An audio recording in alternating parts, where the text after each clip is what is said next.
Hi friends, நான் உங்க ஹிரோஷா. இது உங்க ஹர் கேர் ஆர் ஷீ கேர்க்கான அடுத்த வீடியோ. ஸோ இன்னைக்கு என்ன பத்தி பார்க்க போறோம் அப்படின்னு பாத்தீங்கன்னா, பிரெக்னன்சில கொடி சுத்தி இருக்கு அப்படின்னு ஸ்கேன்ல வந்துச்சுன்னா சிசேரியன் தான் பண்ணணுமா அப்படின்னு நிறைய பேருக்கு டவுட் இருக்கலாம்.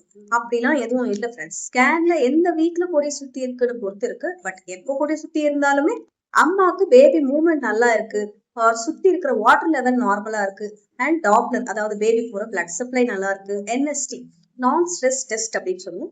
அம்மாக்கு வயிற்றுக்கு பெல்ட் கட்டி பேபியோட ஹார்ட் பீட்லாம் செக் பண்ணி பார்ப்போம் கரெக்டா இருக்கான்னு சொல்லுவோம்.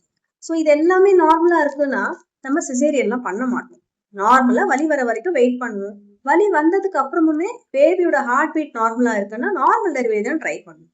காட் 3 times அரௌண்ட் த நெக்லாம் கூட நாங்க நார்மல் டெலிவரி ட்ரை பண்ணியிருக்கோம், நார்மல் டெலிவரி பண்ணியிருக்கோம்.